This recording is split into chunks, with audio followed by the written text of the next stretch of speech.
2025 ஸ்டார்டிங்கில் நீங்கள் வச்சிருக்கிற car loan, bike loan, housing loan எல்லா லோனுமே இன்ட்ரெஸ்ட் ரேட் குறைய போகுது. அந்த டைமில் வட்டி குறைஞ்சிக்கிட்டே இருக்குது அப்படின்னா எல்லாரும் ஆட்டோமேட்டிக்காக பர்ச்சேசிங் பவர் கூடி செம்மையாக லைஃப்பில் 2025 போகிறதுக்கான வாய்ப்புகள் இருக்குது. ஹாய் ஃப்ரெண்ட்ஸ், யூஎஸில் fed chairman Jerome போவல் 50 basis points rate cut பண்ணியிருக்காரு. ஓகே, இதுக்கும் இந்தியாவில் உள்ள 2025 அதுவும் ஜாப்ஸும் பிஸ்னஸும் நல்லா போகுதுன்னு தம்ப்நெயிலில் போட்டிருந்தேடா, அதுக்கும் இதுக்கும் என்ன காரணம்? கண்டிப்பாக 2025 நீங்கள் ஜாப்ஸ் அண்ட் பிஸ்னஸ் இந்த ரீசன்னால் நல்லா போகிறதுக்கான சான்சஸ் இருக்குது. அது ஏன் அப்படிங்கிறதும் அண்ட் யூஎஸ் ஃபெட் ரேட் கட்னா என்னன்னே எனக்கு தெரிலப்பா அப்படிங்கிறவங்களுக்கும் அண்ட் இதுக்கும் நம்ம இந்தியாவுக்கும் என்ன சம்மந்தம் அப்படிங்கிறதையும் இந்த வீடியோவில் டீட்டெயில்டாக தெளிவாக எக்ஸ்பிளைன் பண்ண போகிறேன். அண்ட் வீடியோவோட எண்ணில் இது நம்ம லைஃப்பை எப்படி பாதிக்கும் அப்படிங்கிற ஒரு IT employee, normal middle class பர்சனுக்கும் இல்லை இன்வெஸ்ட் பண்ணிட்டு இருக்கவங்களுக்கோ இல்லை பிஸ்னஸ் பண்ணிட்டு இருக்கவங்களுக்கும் இந்த வீடியோ ரொம்ப யூஸ்ஃபுல்லாக இருக்கும். அண்ட் முக்கியமாக யாரும் லோன் வாங்கியிருக்கீங்க அப்படின்னா இந்த வீடியோ ரொம்ப யூஸ்ஃபுல்லாக இருக்கும். வீடியோவை ஃபுல்லாக பாருங்கள் அண்ட் வீடியோக்குள்ளே போகலாம்.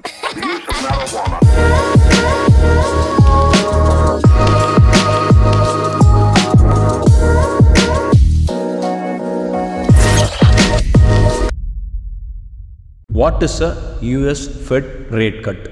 First, US ரேட் கட்னா என்ன அப்படின்னா இது ஃபெடரல் ரிசர்வ் பேங்க் அப்படின்னு சொல்லுவாங்க. அதாவது நம்ம இந்தியாவில் ரிசர்வ் பேங்க் ஆஃப் இந்தியா அப்படின்னு சொல்லி ஒரு கவர்னிங் பாடி இருக்கிற மாதிரி பேங்க்குக்கு அங்கே உள்ளது பேர் ஃபெடரல் ரிசர்வ் அப்படின்னு சொல்லுவாங்க. ஓகே, இதுக்கும் இப்போ என்ன நடந்துச்சு அப்படின்னா இந்த ரேட் கட் அப்படின்னா ஒன்றும் இல்லை, இவ்வளோ நாளாக 5.5%, அதாவது 5.50% இன்ட்ரெஸ்ட் ரேட்டாக இருந்ததை 4 வருஷம் கழிச்சு, அதாவது கோவிட்லேருந்து 2020 கிட்டத்தட்ட 4 வருஷம் கழிச்சு ரேட்டை கட் பண்ணியிருக்காங்க பேங்க்ல. உதாரணத்துக்கு 5.5% யூஎஸ்ல இவங்க இன்ட்ரெஸ்ட்க்கு லோன் நடந்துட்டு இருக்கு அப்படின்னா, ஒரு உதாரணத்துக்கு ஒரு காமன் பீப்புளுக்கு 5.5% வட்டி போட்டிருக்காங்க அப்படின்னா இப்போ 0.5%, அதாவது 50 பேசிஸ் பாயிண்ட் குறைச்சிருக்காங்க இன்ட்ரெஸ்ட் ரேட்ல. ஓகே, இதுல என்னடா பெரிய ஆச்சரியம், இதுல என்ன பெரிய விஷயமா கேட்டா இருக்கு.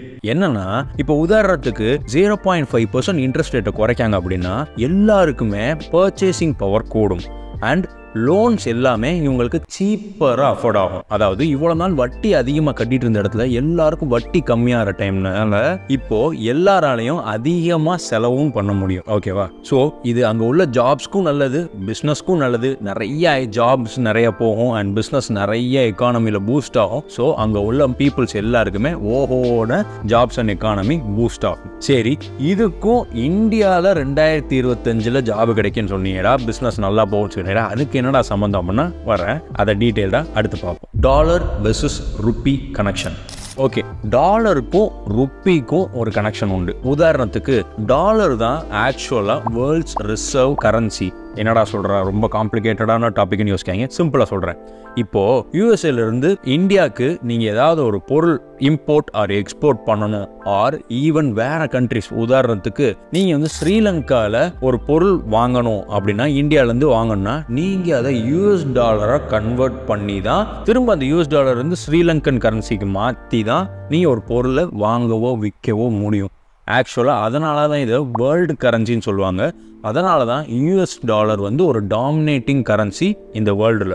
ஓகேவா? ஓகே, இது ஏன் எதுக்கு ஆச்சு அப்படிங்கிறதெல்லாம் மணி ஸ்கேமா அப்படின்னு சொல்லி நான் ஒரு வீடியோவில் டீட்டெயில்டாக எக்ஸ்பிளைன் பண்ணியிருப்பேன். அதை போய் செக் அவுட் பண்ணி பாருங்க. அண்ட் இது ஒரு பேசிக்கான எக்ஸ்பிளனேஷன், இதுவே உங்களுக்கு போதும். Okay, back to the topic. இப்போ இன்ட்ரெஸ்ட் ரேட் குறைச்சனால கொஞ்சம் அதிகமாக அச்சடிச்சு மக்கள் கிட்ட கொடுக்க ஆரம்பிச்சிருவாங்க. இப்படி அதிகமாக மக்களுக்கு அச்சடிச்சு கொடுக்கறதுனால யூஎஸ் டாலரோட சப்ளை அதிகமாக இருக்கிறனால அதோட பவர் கம்மியாகும். உதாரணத்துக்கு ரொம்ப சிம்பிளா சொல்ல போனா 2 வடை இருக்கிற இடத்துல 10 வடை இருந்துச்சுன்னா அதுக்கோட வேல்யூ கம்மியாகும்ல, அவ்வளவுதான் கணக்கு. ஸோ அந்த மாதிரி டைம்ல ஃபாரின் இன்ஸ்டிடியூஷனல் இன்வெஸ்டர்ஸ் எல்லாருமே மேக்சிமம் இங்க யூஎஸ் டாலரோட பவர்லாம் கம்மியாயிட்டு இருக்கு. அந்த டைம்ல நம்ம போய் இந்தியாவில் இன்வெஸ்ட் பண்ணுவோம் அப்படின்னு சொல்லி நிறைய இன்வெஸ்ட்மெண்ட் வர்றதுக்கான சான்சஸ் இருக்கு. ஸோ அதனாலேயே நிறைய ஜாப்ஸ் அண்ட் பிஸ்னஸ் குரோ ஆகிறதுக்கான வாய்ப்புகள் உண்டு. தேர்ட், சீப்பர் லோன்ஸ், மோர் இன்வெஸ்ட்மெண்ட். ஃபெட் ரேட் கட் பண்ணனால நம்ம இந்தியாவில் உள்ள ரிசர்வ் பேங்க்கும் இன்டைரக்டா இவங்களும் ஃபோர்ஸ்ஃபுல்லா இன்ட்ரெஸ்ட் ரேட்டை குறைக்க போறதுக்கான ப்ராபபிலிட்டி அதிகமா இருக்கு.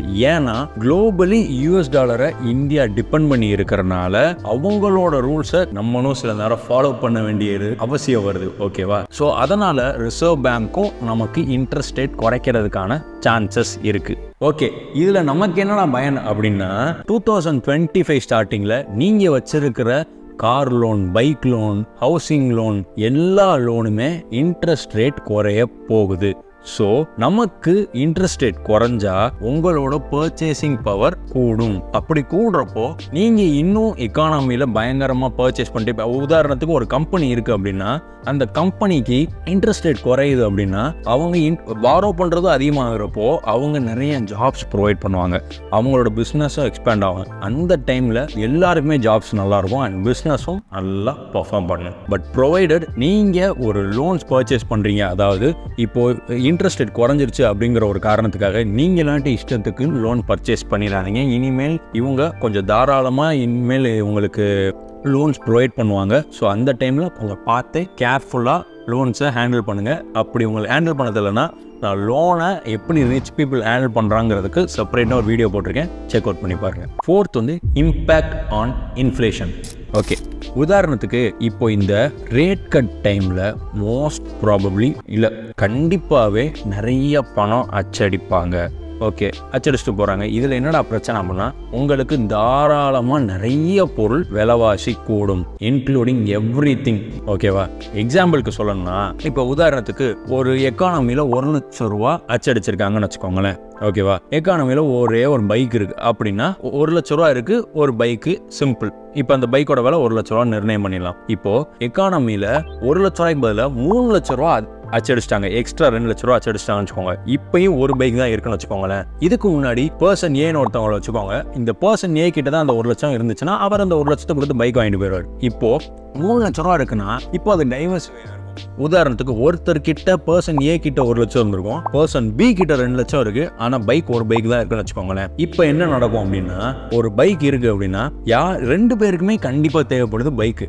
இப்போ இந்த இடத்துல என்ன ஆகும்னா இந்த பைக் 1 லட்சம் விலைன்னு இதுக்கு முன்னாடி இருந்தது, பணம் அதிகமாக அச்சடிச்சனால யார் அதிகமாக பணம் வச்சிருக்கானோ அவன் அதிகமாக கோட் பண்ணி இந்த பைக்கை வாங்கிட்டு போயிடுவான். சிம்பிள் சப்ளை அண்ட் டிமாண்ட் தான். ஸோ அதிகமாக பணம் அச்சடிக்க ஆட்டோமேட்டிக்காக எல்லா விலைவாசியும் கூடும், இன்க்ளூடிங் கோல்டு, சில்வர், நீங்கள் வச்சிருக்க பருப்பு, அரிசிலேருந்து எல்லாமே விலைவாசி கூடும். So be prepared for that. ஓகேவா? 5th, stock market boost or bubble. அதாவது இந்த ரேட் கட்னால ஸ்டாக் மார்க்கெட் எப்படி பெர்ஃபார்ம் பண்ணும், நல்லா பெர்ஃபார்ம் பண்ணுமா இல்லை மோசமாக போகிறதுக்கான வாய்ப்பு இருக்கா?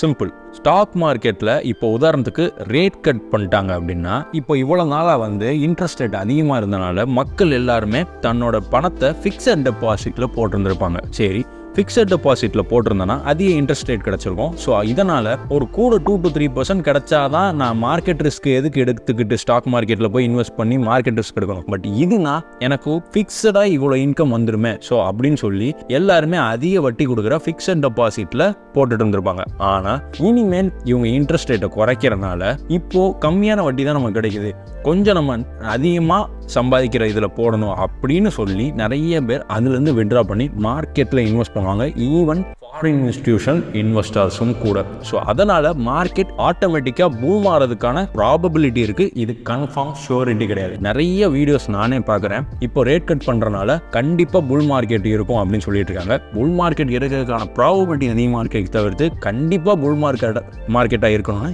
எந்த வித அவசியமும் இல்லை. ஸோ உங்களோட ரிஸ்க்கை தெரிஞ்சுக்கிட்டு இன்வெஸ்ட் பண்ணுங்க. ஓகேவா? 6th, gold performance during interest rate cuts. Okay, அதே மாதிரி தான் எப்பயுமே கோல்டு எப்போ பெர்ஃபார்ம் பண்ணோம் அப்படின்னா ஒஸ்ட் கேஸ் செனாரியோவில், அதாவது உதாரணத்துக்கு கோவிட் கிராஷ் இருக்குல்ல, கோவிட் டைமில் உள்ள மாதிரி டைமில் கோல்டு பெர்ஃபார்ம் பண்ணும். அதாவது மார்க்கெட் மோசமான கிராஷான சூழலில் இருக்கிறப்போ கோல்டு பயங்கரமாக பெர்ஃபார்ம் பண்ணு. அப்படி இல்லாட்டி இன்ட்ரெஸ்ட் ரேட் கட் பண்ணுறப்போ மேக்ஸிமம் கோல்டு செம்மையாக பெர்ஃபார்ம் பண்ணும். அண்ட் வைஸ் வர்சாவாக இன்ட்ரெஸ்ட் ரேட்டை கூட்டிகிட்டே போகிறப்போ கோல்டு அவ்வளோ பெர்ஃபார்ம் பண்ணாது. இதுலேயும் பேக் எண்டில் என்ன நடக்கும் அப்படின்னா இவ்வளோ நாளாக மக்கள் ஃபிக்ஸட் டெபாசிட்டில் போட்டிருந்த பணத்தை அவங்க பணத்தை எல்லாமே இனிமே வித்ட்ரா பண்ணுவாங்க. ஏன் வித்ட்ரா பண்ணுறாங்க? சிம்பிள். இவ்வளோ நாளாக அவங்களுக்கு ஒரு ஃபிக்ஸடான வட்டி கிடைச்சிருக்கும், நிறைய வட்டி கிடைச்சிருந்திருக்கும் இவ்வளோ நாள் கொடுத்துருந்த 4 வருஷத்தில். ஆனால் இப்போ வட்டியெல்லாம் குறைக்க ஆரம்பிச்ச உடனே நிறைய மக்கள் தன்னோட பணத்தை ஃபிக்ஸட் டெபாசிட்ல இருந்து இவங்க கோல்டுக்கு ஷிஃப்ட் பண்ணுவாங்க. ஸோ இதனாலேயே ஆட்டோமேட்டிக்காக விலைவாசி கூடும். ப்ளஸ் அதிகமாக பணம் அச்சடிக்கிறப்போ கோல்டு வந்து லிமிடெட் சப்ளை தான். பட் ஆனால் பணம் வந்து எவ்வளோ நாள் அச்சடிக்கலாம். ஸோ நான் ஏற்கனவே அந்த வண்டியோட எக்ஸாம்பிளை வச்சு பார்க்குறப்போ கோல்டு லிமிட்டடாக இருக்குது, மணி அன்லிமிட்டடாக போகிறப்போ கோல்டு வேல்யூ அதிகமாக கூடும். சிம்பிள் கான்செப்ட் தான். ஸோ இதனாலேயே நிறைய பேர் கோல்டுக்கு இன்வெஸ்ட் பண்ண சொல்லுவாங்க. அண்ட் இப்போயே நிறைய யூடியூப் வீடியோவில் கோல்டு நீங்கள் இன்வெஸ்ட் பண்ணுங்கள் பயங்கரமாக ஆகா ஓகம் கூட போகுது அப்படின்னு சொல்லி போட ஆரம்பிச்சிட்டாங்க. ஸோ எதுவாக இருந்தாலுமே அது வந்து ஷூரிட்டி கிடையாது. ஸோ பார்த்து ரிஸ்க்கை தெரிஞ்சு இன்வெஸ்ட் பண்ணுங்க. ஓகே, இந்த வீடியோவோட கன்க்ளூஷனாக நான் என்ன சொல்ல வரேன் அப்படின்னா, இப்போ இன்ட்ரெஸ்ட் ரேட் குறைய ஆரம்பிச்சிச்சு. இந்த டைமில் உங்களுக்கு நேச்சுரலாகவே மோஸ்ட் ஆஃப் த டைம் உங்களுக்கு ஜாப் கிடைக்கிறதுக்கான ப்ராபபிலிட்டி அதிகமாகிடும். நீங்கள் எடுக்கிற பிஸ்னஸ் டெசிஷன் ஓரளவு சஸ்டைனபிளாக இருக்கும். ஏன் அப்படின்னா எல்லார்கிட்டையும் மக்கள்கிட்ட ஓரளவு அதிகமாக பணப்பழக்கம் பர்பஸ்ஃபுல்லாக ரிசர்வ் பேங்க் திணிக்க ஆரம்பிச்சிருவாங்க. அதனால் எல்லாருக்குமே ஈஸியாக லோன் ஆக்சசிபிளாக இருக்கும். அவங்க வச்சிருக்கிற எல்லா car loan, bike loan, housing loan எல்லாத்தும் குறைய போகும். அந்த டைமில் வட்டி குறைஞ்சிக்கிட்டே இருக்குது அப்படின்னா எல்லாரும் ஆட்டோமேட்டிக்காக பர்ச்சேசிங் பவர் கூடி செம்மையாக லைஃப்பில் 2025 போகிறதுக்கான வாய்ப்புகள் இருக்குது. ஓகே, ஐ ஹோப் இந்த வீடியோவில் உங்களுக்கு ஃபெட் ரேட் கட்னா என்ன, அது எப்படி இந்தியாவை பாதிக்குது, பாதிச்சா நம்மலாம் என்ன பண்ணலாம் அப்படிங்கிறத இந்த வீடியோவில் நம்ம டீட்டெயில்டாக பார்த்துட்டோம் நம்புகிறேன். அண்ட் இந்த வீடியோவில் ஊடால வந்து இந்தியாவுக்கும் இந்தியன் ருப்பிக்கும் டாலருக்கும் கோரிலேஷன் வந்து சில பேர் புரியாமல் இருந்துச்சுன்னா அந்த வீடியோவை மணி ஸ்கேம் வீடியோவும் அந்த டெட் ரிலேட்டடாக அதாவது லோனை பற்றின வீடியோவும் நான் போட்டிருக்கேன். அதை நீங்கள் செக் அவுட் பண்ணி பாருங்கள், உங்களுக்கு இன்னும் டீட்டெயில்டாக புரியும் நான் நம்புகிறேன். அண்ட் ஃபர்தராக ஸ்டாக் மார்க்கெட் ரிலேட்டடாக ஆர் எக்கானமி ரிலேட்டடாக மணி ரிலேட்டடாக இதை பற்றி பேசுங்க ப்ரோ அப்படின்னு சொல்லி ஏதாவது ஒப்பீனியன்ஸ்னால் கமெண்ட் செக்ஷனில் மென்ஷன் பண்ணுங்கள். அண்ட் நீங்கள் இதை பற்றி என்ன நினைக்கிங்க இந்த ஃபெட் ரேட் கட் பற்றி அண்ட் உங்களோட ஒப்பீனியன் என்ன அப்படிங்கிறதையும் கமெண்ட் செக்ஷனில் மென்ஷன் பண்ணுங்கள். தாராளமாக அதில் நம்ம கமெண்ட் செக்ஷன்லேயே ஒரு இன்ட்ராக்டிவாக நம்ம இருப்போம். அண்ட் ஐ ஹோப் இந்த வீடியோ உங்களுக்கு பிடிச்சிருக்குன்னு நம்புகிறேன். அண்ட் நெக்ஸ்ட் வீடியோவில் பார்க்கலாம்.